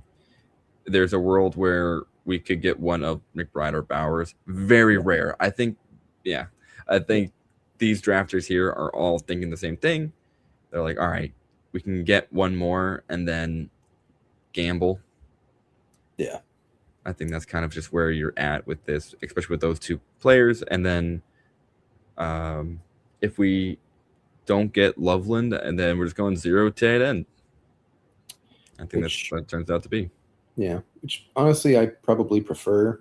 I like Loveland, but he's a little rich for me. Like, I don't functionally see that much of a difference in situation between him and Warren, except that Warren goes like 30 picks later now. Wow. Like, honestly, Warren might have a better situation simply because he doesn't have nearly as much target competition as Loveland does. So a full 2 rounds is pretty absurd to me. But I get it. Yeah, it might be more than 2. It's the crazy part. We're going to get Olave. All right. So goes Chase Brown. I want running Jacobs. back. Yeah, because we're running low now, so you at least want one of them. Any preference on the 3? Josh Jacobs is just on the best team of all of them, so I lean towards there. Yeah, we don't have time, so I'm going to say that. Like, there's a longer discussion we had about ETN. Yeah. Now, that is the initials, not saying his last name. That's just the way that we like to say it sometimes. Yeah. Not even initials, just letters in his name. We'll get there. But Travis Etienne is very good, and he had a really huge bounce back season. Yeah. I'm very curious to see how he plays with the Saints, because that is a different offense. Both Liam Cohen and Kellen Moore have run very well structured offenses, so there should be success. But to me, Jacobs, I know he also carried the ball a million times, but I feel more confident in reliable production from Josh Jacobs. Yep. And underdog is half PPR, so while the pass catching is still useful for HN, like it's kind of less important comparatively versus a Jacobs or a Brees Hall. Like it's more so just about touchdown scoring, I'd say. So Loveland goes. His ADP was kind of around the 40. He actually goes wildly early, but his ADP should have been around 46. It's about 22 picks of difference between him and Tyler Warren. So about 2 rounds, not quite. This 12-hole double tapped Bears, though, which I'm seeing relatively often. So we're about up on the clock already. That's an interesting meta shift. Yeah. Like seeing them double tapping the same team, I get it, because that means obviously that's just prevents you from picking Caleb Williams. Or I mean, yeah, makes it harder to pick Caleb Williams now if you don't have his main 2 targets. Yeah. Bucky goes. He would have been an interesting convo. Do you have a wide receiver order preference out of all these guys? Devonta goes. My quick glance would be Zay Flowers, and then into Devontae Adams, and probably James Williams and Mike Evans. I think that would be my order there. Not as high on Igbuka. I'm not. Okay. I should be. I should be more excited about Igbuka. The vibe of the flat end of the season really threw me off. Yeah. And I know Mike Evans is gone. I know Jalen McMillan is still just like a Jag, kind of. He's probably a little bit better than a Jag. I think he's probably. I was like, he's probably has a little more juice than I'm giving him credit for. And then Chris Godwin's still there. So there's a lot of uncertainty. And also we got a new offense coordinator again for the 8th time or something in Baker's career. Yeah. I don't know. I as a fantasy football player am really open to a lot of like being wrong. Like I just have a lot of feelings and then I'm wrong a lot, which is a problem. But like it just happens. There's so many players. You can't be perfect. It's impossible. Yeah. But like Bugas is one of those players that like I'm okay with being wrong on. I'm gonna have a low share, and it is what it is. On the clock. I think we just I like the Q here. I like the Q a lot. I like Lamar here. Yeah. I'd love it. I like Judkins, but I think just stacking Lamar is the adult decision to make, unfortunately. And it gives us that Konami Cole quarterback. It does everything we need for this roster. I'm in love with the roster currently as is. Yeah, this feels very strong. It's probably one of my strongest starts that I've had for sure. Which is funny because it felt scary after the first 2 rounds of like, oh God, no running backs. We're in trouble. Things are getting scary here. But all right, reel me back in. Carnell Tate at 55. Yeah. Is that normal? Yep. In the past few weeks? Okay. Yeah. Sure, I guess. Oh. So I can kind of run through the ADP change as a whole since we've last gone through this. The running backs continue to rise, except for RJ Harvey. He's the only faller, but like makes sense. Oh. Like Bashal Tootin went at 56 here. Like makes David sense. Montgomery at 54. Like the running backs are just getting it feels like 2022 again of just like any running back with a pulse is going early. And you know, you would think that you should then go 0 RB to kind of go against that grain.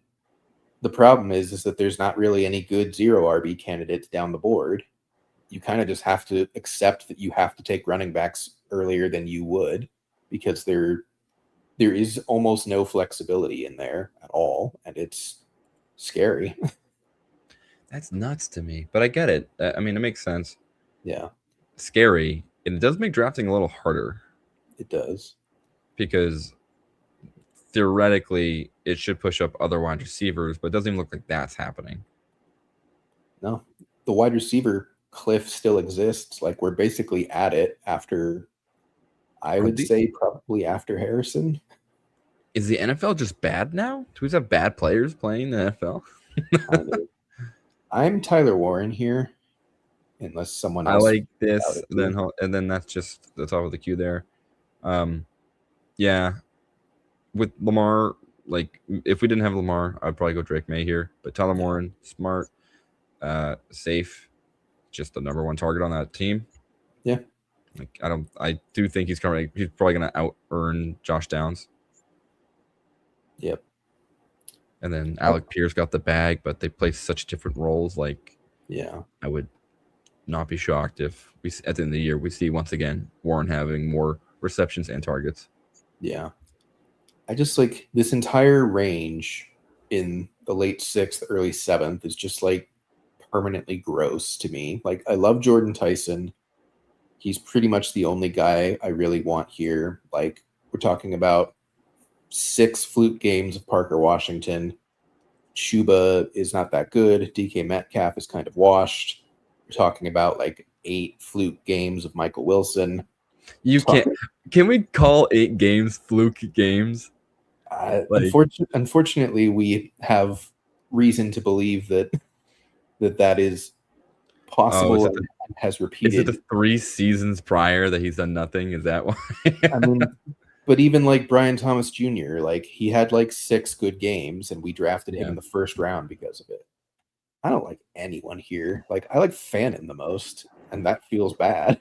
But like, I like Parker Washington here, but I think Fannin is just the best pick. I mean, we can go Washington from like a structural thing, because I really don't want to take 2 tight ends in the first 7 rounds. Yeah, my thoughts on Parker Washington. There was always a couple years back when they had Calvin Ridley on the team, the Jaguars. Yeah. He got hurt, and Parker Washington came through, and he was always kind of like feisty with the amount of targets he would get. He always kind of seemed open, but I don't think they really knew what to do with him quite yet. I forget who else they had. They had someone else that was like pretty much not helpful for fantasy, but he was just around. And then, obviously, what did you say? Gabe Davis. Oh, he was Gabe Davis. It was him, and then I think they had another, not DJ Chark. I think he wasn't on the team at this point. Anyway, my point is that I think Parker Washington's better than we're giving credit for. I do think he's probably going to do better than Jacoby Myers. Yeah. And then Travis Hunter now is in a weird spot where he probably should play more defense than offense. And BTJ is on the team. No idea what his role will look like next year. I don't know if he has the yips anymore. I don't know if he gets traded. I don't know if he's just now just like a sacrificial X where he's just running wind sprints down the sideline. So we'll see. I like Parker Washington at the moment. Yeah. I figured out why the 12 hole is taking all bears. Chi-town all day. All right. We've cracked the code, folks. The game within the game, sometimes it's important to realize what's happening. Yeah.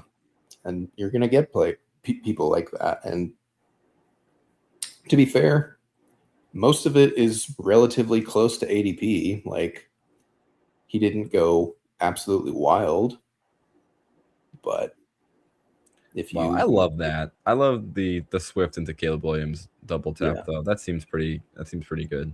Yeah. Wow, and you got basically all bears except for Rome on that team, so that's fun. Who took Rome? Who did it? No one yet, right? I don't think Rome's. Oh yeah, our 1 seed. Rome Read the room. One spot. Rome at the 5-1 is kind of early, actually. I'm surprised he went that early. Oh boy. This is just gross again. I don't hate. Oh, he's on Pittsburgh. Wait, who just got signed to the Lions then?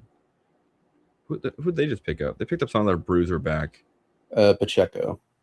Oh, right. Algier, I like, just because that offense is weird.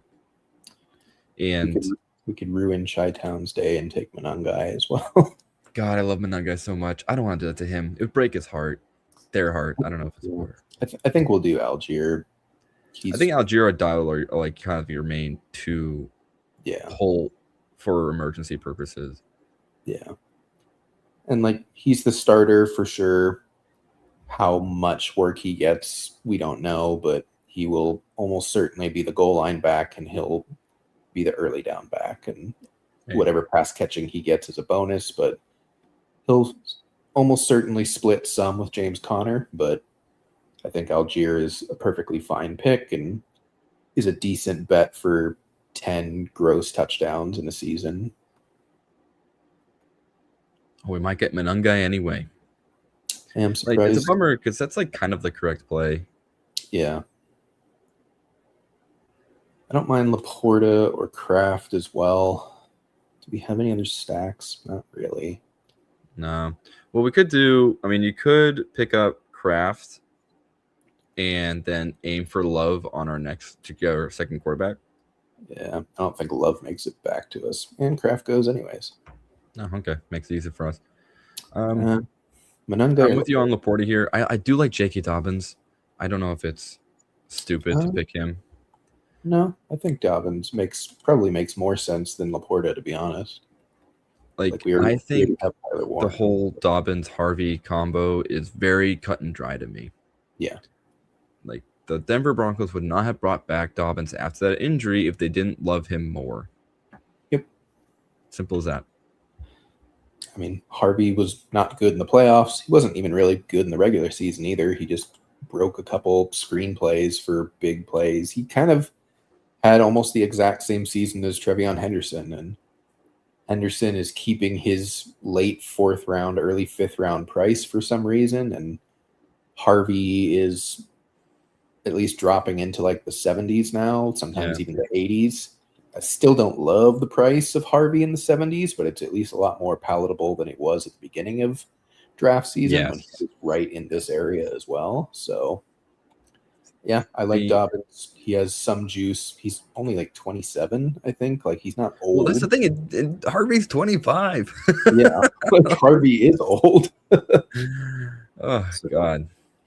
Yeah, I think Dobbins makes sense for our team, works well there. He's someone who will hit our flex probably like 40 to 50% of the time.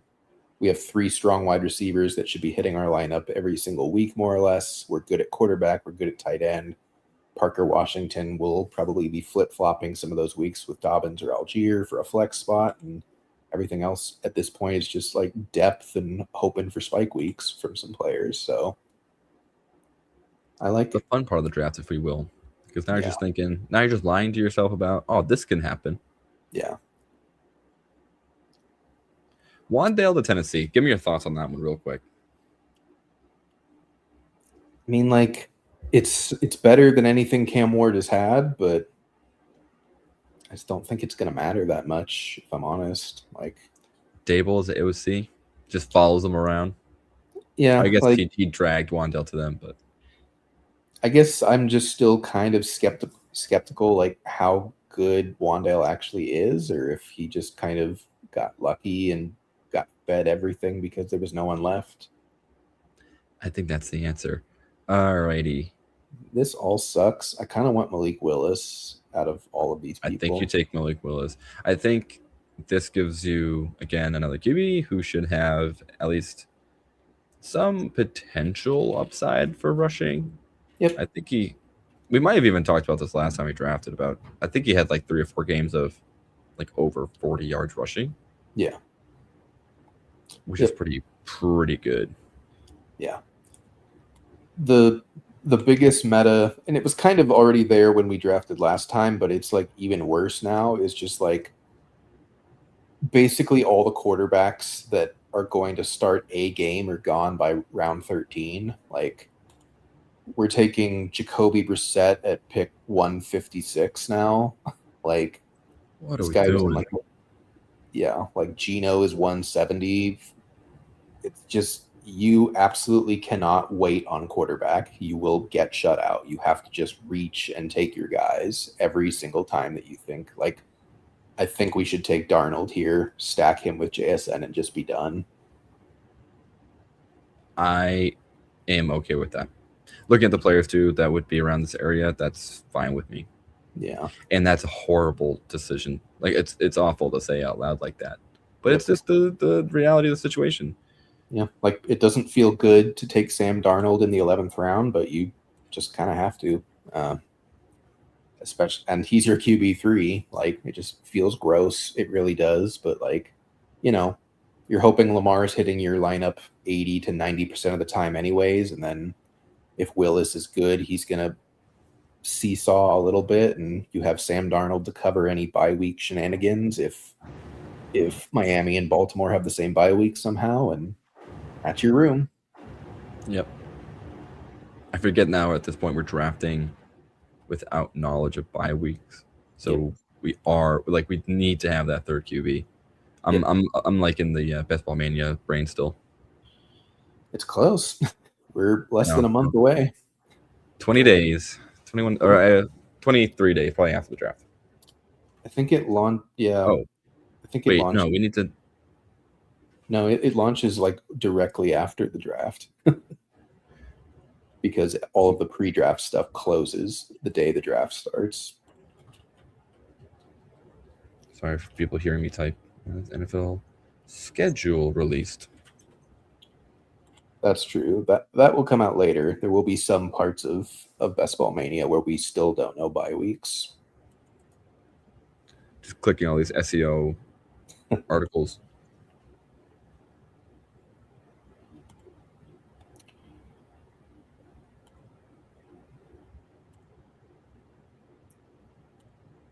So last year's was in May. So a couple weeks after. All right, so around 2 weeks after the draft. Yep. All right, we're looking at Juwan Jennings, who's trying to find a wide receiver 1 contract. Bill might be usurped by Gerard Love. Yeah. I love Jennings here. I don't know about you. I think it's worth it. Juwan Jennings is clearly a good wide receiver 2 on a team. Yeah. It's just where does he land? Like, what team thinks he's there? Like, if it ends up staying in San Fran, that's good. That's a good thing. Yeah. Well, something that has been brought up on a couple other best ball streams, like ship chasing and all that, is like everyone who isn't signed right now, like same with Stephon Diggs, like they're only not signed because there's basically like a clause of like when they're waiting until after the time period where you get comp picks for signing players. And like both of them would get comp picks if you sign them before a certain date. Yeah. Like, I don't think I knew that part, but I just figured it's draft season. Why would they waste money? Actually, should we go Andrews double stack? Yeah, we just have we have 2 tight ends. We have just Warren double stack. Yeah. Late pivot, but I realized that we were kind of in tight end land, and it's going to start looking pretty gross when we come back around. And so they'll need to find another tight end because Likely is gone. Yeah. I mean, they may just not. They may just be like, well, Likely's gone. Back to all Andrews. That would be pretty sweet because then everybody gets the discount on Mark Andrews for fantasy. Yeah. They're probably going to take someone on 3rd, 4th, 5th round. Like, I doubt it's Sadiq. It could be Sadiq. Like, I wouldn't be shocked if it's Sadiq, but it'd be kind of silly based on what other needs they have as a team. Could be Stowers in the 2nd, or it could be one of these 50 different tight ends that are okay college producers that are great athletes that are entirely landing spot dependent based upon whether we care for fantasy or not. So yeah, whichever one of them inevitably lands in Baltimore will probably be somewhat fantasy relevant and will matter, but there is literally no way to know who that's going to be yet. Emmanuel Wilson's a pretty good pick there. Yeah, he's rising. I mean, I remember when I think we got him in like the 18th round at some point, and now he's the first pick in the 14th and still going up. Like, it's not a bad pick, but like, it just goes to show that how much prices change with one piece of news, like going from pretty much the locked in number 2 in Green Bay to like unknown what he is in Seattle. He jumps a long ways. I'm very pro Diggs here if he's still there. With our wide receiver room, sure. Why not? And he goes, Oh my. I guess it's Emmett Johnson. I think you just take a rookie instead. okay. Like Pacheco, I don't even know if it's good enough to be the goal line back. Yeah. Like he's definitely a change of pace. He's definitely just someone that's safe and just a real bruiser type. But I don't know what his role is going to be like on that team. They could just draft someone and he's just completely pointless. They paid him like It's just dust. Yeah, like paid him like what, $2 million? Like he is not locked in as their 2 by any stretch. It could be Emmett Johnson. Like they could easily take someone like that, get similar abilities, possibly even a better runner than Pacheco. Like I don't think Pacheco's locked in at all, and I kind of don't want to be taking him this early until I know for sure, because he has a lot of risk of just becoming dust, I think. Yeah. In fact, I'm going to remove him from the queue. Okay, This entire range is horrifying. Spears and other Atlanta B-Rob. Wrong, Brian Robinson. Yeah, like all the receivers are gross in this range. What? Come on, man. You got Tesla. He's gone. You got No, he's there. Well, you got Tyreek Hill who might retire. Oh boy. If I'm being non-jokey, I think it ends up being just B-Rob. Okay. Because of our running back room being kind of shallow, We can which get is such a bummer. current Tyler Algier and future Tyler Algier. I guess it's past Tyler Algier and present Tyler Algier. Yeah. To get rid of Tesla. I don't think we take Stowers either. I love Stowers. I don't think this. I think we're sitting with 2. I don't know if we want 3. I think so. Like with Stowers not being a 20th round pick anymore, like it's a lot less fun to grab him at this point unless he starts falling. Like we're done at quarterback. I think we're done at tight end unless something really changes. I think it's just pure running back, wide receiver, rest of the way. Could be balanced, could be honestly could probably go running back heavy here and maybe only grab like 1 or 2 more receivers and then do like 3 more running backs. Yeah, I want to watch Tank Dell. I want to keep an eye on Mike Washington. I think he's long gone. Really? I thought I just saw his name. Maybe I'm crazy. You know what? Malik Washington. Yes. That got me good. All right. You ready for this price? The 1101 for Mike Washington. Okay. Yeah. Sure. Ran fast immediately. Big dude fast. Almost a top 10 round pick. We'll ignore the 5 fumbles. We're good. It's all good, guys. Geno Smith falling for whatever reason. I guess the Garrett Wilson drafter is bored.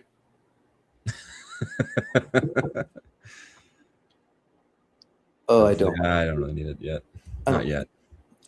Like Tucker and Bigsby are fine. Mooney and Kirk are fine. Nick Singleton might be interesting only because we'll see where he lands in the draft. But because his foot should be healed by the time they get to training camp, I think he's an interesting click. Yeah. Elijah Surratt. Why do people hate Elijah Surratt so much? They just any rookie who's not a guaranteed first round pick at this point, people are just kind of afraid of. I think we should go Singleton. I would go Singleton here just because it's more fun. I think the likelihood he ends up being something more than nothing. I don't know if that's a dumb sentence to say. Like it's pretty high. Yeah. Also, I hate Darnell Mooney. I hate you now. I don't know. That's pretty mean because he was hurt. But man, he should have been a lot better last year, and he just wasn't. Yeah. Could go both Penn State running backs. I'm going heavy running back because as soon as Katron Allen is off the board, it's nothing. There's just dust. So like, even though there are some interesting wide receiver clicks up here, like you just have to take running back and just be like, I'm going to take a couple late wide receivers. It's crazy to me that in the mock draft database right now, Katron Allen's like a good like 50 picks ahead of Nicholas. Sorry, flip it. Nicholas Singleton is ahead of Katron Allen. Yeah. Which Allen would you like? Braylon or Katron? I kind of like Braylon Allen, but go Katron. Yep. I'm gonna make it hard for you. I only like Braylon Allen because I don't know what the future of Breece Hall is, and they didn't sign him, right? They tagged him. They tagged Breece Hall. Which, like, man, my thing is like they could still draft someone because they're just going to need to address the situation next year because they're almost certainly not going to actually sign him to a contract.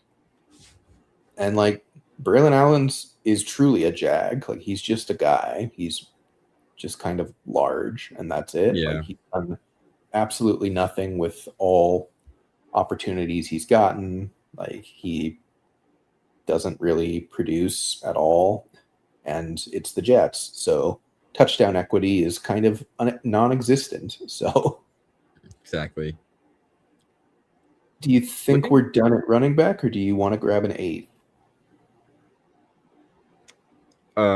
I would lean towards we're done. Okay. We are right now we are in the 18th round. Yeah. So we have a 3-7-5-2. If someone pops up that we really like, then sure. Like, let's see here. Sure doesn't. No, come on. George Alani's right there. What do you mean? Oh boy. And our boy oh god. Yeah, but like we're looking at like 5th or 6th round rookie pick running backs at this point. Like, okay, so I think we're done here. Yeah, I think it's purely wide receiver, maybe a 3rd tight end, but I like Hollywood Brown here. Like, yeah, washed, but will be on the field, especially if AJ Brown is gone. Like, I think he's better than Jahan Dotson, right? Oh yeah, absolutely. Okay. I have no question about that. Well, Dotson's not even an Eagle anymore, I don't think. Oh God, where did he go? Yeah, he's a Atlanta, of course. That's the wide receiver 2 of the Falcons right there. Oh, what are we doing? He was on the board. Oh darn, that is actually very funny. I've never once thought about his name, and then I'm like, he actually is probably the Falcons wide receiver 2 right now. Hopefully they change that. Not guaranteed. Oh, there goes Hurst. I would like a fun rookie, personally. Oh, there's Dotson. I'm still very pro Skylar Bell. I don't know if you have any thoughts on him yet. I think Skylar Bell's like legit. The concern just is against competition. Like the ACC is just not good. So like, how real is it? Like I didn't hate his QB either. I didn't hate Joe Fajano.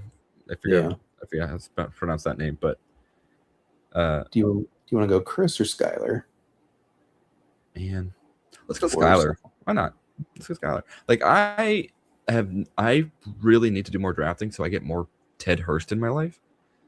I think he can be something really cool. Same. I think Bryce Lance can be too. Bryce Lance is interesting for sure. Like, I need to watch his actual tape. It just looks like slightly lesser version of Christian Watson. It really does, right. Which makes sense. Same school, same physical profile. Like, does he stay on the field? Pretty much, yeah. All right, sign me up. Yeah, but I think Chris Bell is just a better wide receiver. I know we love Torrey Horton in this house. Maybe we just don't pick him though. Shaheed going back is kind of a bummer. That's kind of my main issue is because I know we like Cooper Kupp, and if Shaheed's still there, it makes the path a little harder. Yeah, I mean Jalen Knowles probably still a good pick. There's a chance that Tank Dell's just dust. We could stack up Keon. Jalen Tolbert with Malik Willis. Now we're talking. Is it Jalen Tolbert who's like 35 years old? No. No, who's the other guy on the Cowboys who's really fast? Kevontae He's like their Turpin. punt returner. Kevontae Turpin. Thank you. Yeah. Or Tutu Atwell to stack up with Malik Willis. I'm done with the Miami Dolphins. What happened? What absolute abomination of GMing occurred when they were picking up the wide receivers for their project quarterback? But they're not. I mean, Alec Ayamanor is still here as well. Like, I don't think he's dust either. If he's actually here by our pick, I think that's the pick. Yeah, I think this would be my top 3.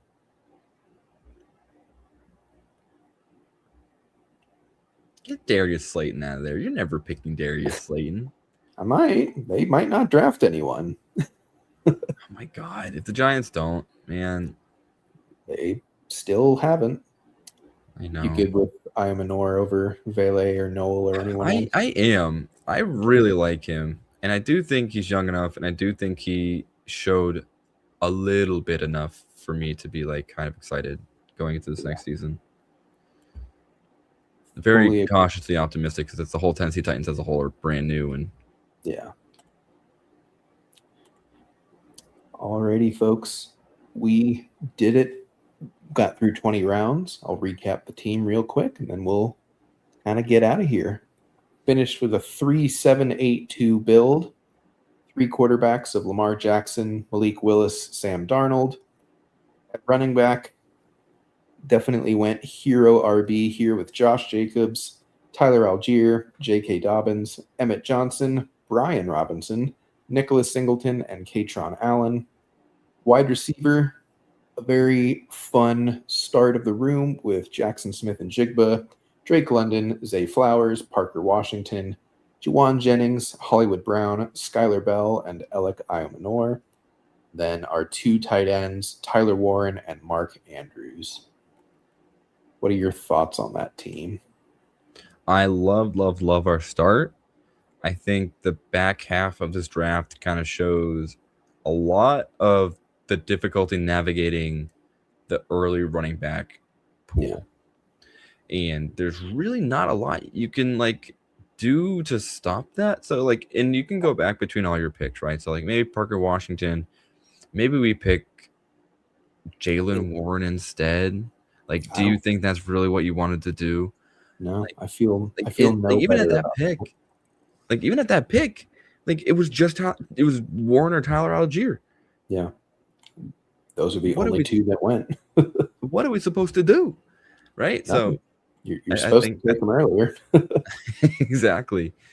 So I think the overall draft, I give this draft like a B+, A-. I think we did a pretty good job of balancing this. I think with how all these drafts go, it just boils down to your confidence level and all the rookies. Like, I'm kind of glad we didn't take any of the early rookies. Yeah. I think it made our team a lot more stable. Yep. It might lose some upside because we didn't get the value on like Omar Cooper Jr. or something, but like truly getting vets all the way down till when was our first rookie? Like 13th round, 14th round with Emmett Johnson, who might be a late day 2 pick. Yeah, yep. I'm happy with this. Like, this seems like a good roster and not one that I think you'll be like, oh man, check this out. But I think you still can. Honestly, the more I think about it, I'm like, actually, this seems pretty rad. The way I definitely agree. The way I kind of view it is you've got your 3 wide receiver starters pretty much every week, and then Parker and Jennings to kind of slip in there from time to time, and then 3 kind of like random spike week, random bye week shots later at wide receiver. At running back, your Jacobs should hit your lineup every week. Algier and Dobbins should be flip-flopping, seesawing, that sometimes both of them are going to hit your RB2 and your flex. And then your RB3 is just the conglomeration of these 4 guys. Like, you're hoping 1 to 2 of them hit. It's possible none of them hit. It's possible multiple of them hit, but you're hoping for at least one out of these 4 to just give you some usable weeks, some scores that help you win, help you advance, possibly even help you win in week 15, 16, and 17 when it all matters. You know, if Bijan goes down in week 2, then you've got a fantastic pick here in 15. You've got 3 rookie upside shots, whether they get good landing spots or not. Like, you're hoping for an injury probably with any of them anyways, unless one of them gets the Seahawks job. And yeah, tight end, it's just 2 solid tight ends every week. You have like the top option at Tyler Warren for his team, and you have like a double stack of Ravens with Andrews and Zay Flowers stacked with Lamar, and you're just hoping the Ravens are back to being the Ravens. And then a couple fill-in quarterbacks. So I think it's a strong construction, and like it's the back half of drafts right now are disgusting. Like, basically, let me look at this board right now. I can tell you exactly where it starts being gross. It's right after Dylan Sampson, right here. Every pick after that just feels like yuck. Like, there's so little upside for any of these guys. Like, you know, even someone, we used to be excited about Tajay Spears, but if they take Jeremiah Love, like, Spears is effectively just like useless. Like, Brian Robinson's not very good. Like, Isaiah Pacheco's not very good. You know, these are wide receiver 3, wide receiver 4s that are pure dart throws. You know, we're into like the tight end 24, 25 at this point. You have 1 starting quarterback left. It's just, everything's just gross. Like, it feels like years past, there was a lot better options late. You could get some fun rookies. You could get some like high draft capital guys that were just not going. Really, the only position you can do that is wide receiver, and they're still climbing boards. Like, there was definitely a time when you and I were drafting where you could get Chris Brazell in the 20th, you could get Jeremy Bernard in the 20th, you could get Elijah Surratt in the 20th, and like all these guys are now up into the 14, 15, 16, and they're going to rise even more the instant they get draft capital. So it's not fun to draft in the back half. You're just pure dart throws, hoping and praying for a single week, to be honest. And that's just the beauty of the game, right?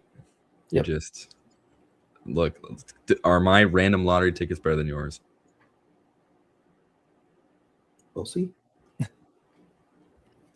Alrighty, folks. Well, that will do it for us tonight. We appreciate you joining in. Hope you liked that first round NFL mock draft.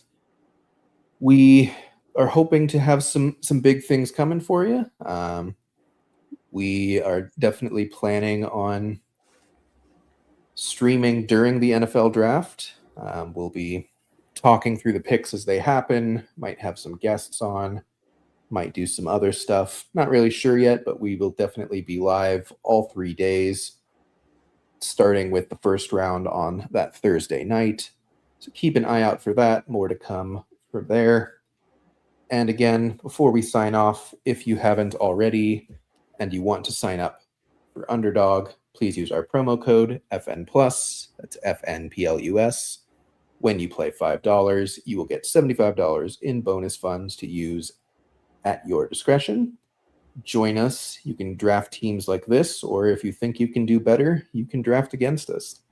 We will almost certainly be streaming in the few weeks leading up to the draft still, having some more of these conversations. So until then, have a great rest of your night, and we will see you guys later. Good night. Thanks for listening. Be sure to like and subscribe wherever you watch or listen to podcasts. We'll be back next week for more ways to win your league.